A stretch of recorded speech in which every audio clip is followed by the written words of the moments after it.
Oh my gosh, looking at all that, I need to take a nap. Did you ever drink a big caffeinated cup of coffee like that one and then try to take a 10 or maybe even a 15-minute nap? Some people can do it. Others cannot. I'm one who can do it.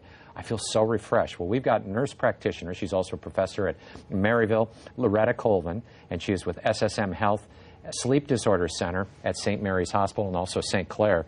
And you're an expert in this area. Is it good for us to drink that coffee and then take a power nap, those of us who can do that?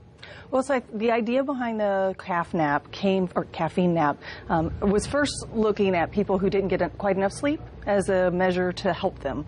And so that's an area where it's been more studied. And some people benefit even if they're getting enough sleep. I think it's important if a person is needing a routine nap for them to assess whether it's something that's more of a luxury and something they are able to do, or something that's such a requirement that maybe this is also a sign of a sleep disorder or that they're not getting enough sleep. So there's a little bit of caution of what's the reason for it, but there's definitely benefits to it. Yeah, the United States is kind of doing now in many places what Latin countries have done with the siesta, and I find it does help. It gives you that little added boost of energy toward the end of the day.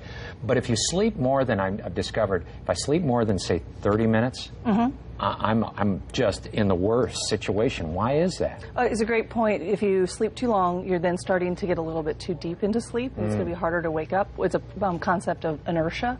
And that's actually part of the thought process behind the caffeine nap, is that the caffeine helps you not have quite as much inertia when you're waking up, but it is important that it be a short nap, around 20 minutes. When you talk about inertia, are you talking about REM, rapid eye movement? Not necessarily, but just as you're if you're having to try to wake up quickly. So the concern is if you're having to try to wake up quickly because you're in an occupation that requires quick performance, like a pilot or something, then you may not wake up quick enough to make important decisions.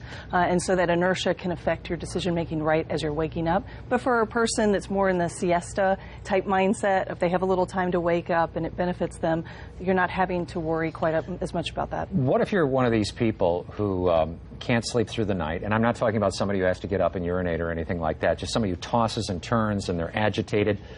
Are naps a good thing for them?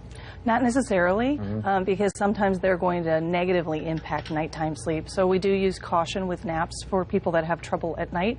People who have trouble at night, we need to ask more questions too. We need to screen for sleep disorders, particularly sleep apnea. So a person who's snoring, who's having disrupted sleep, who's tired during the day, and has health problems, particularly heart problems, we start worrying about whether they might have sleep apnea. Some good information there. Nurse practitioner Loretta Colvin, thank you so much, from SSM Health Sleep Disorder Center at St. Mary's Hospital. Nice to meet you. Thank you. Again. Yes. I kind of slept through the last time you were here. I don't know. I must have fallen asleep. I don't remember that. No. We're going to take a little break. We'll be right back with more on Fox 2 News in the morning at 7.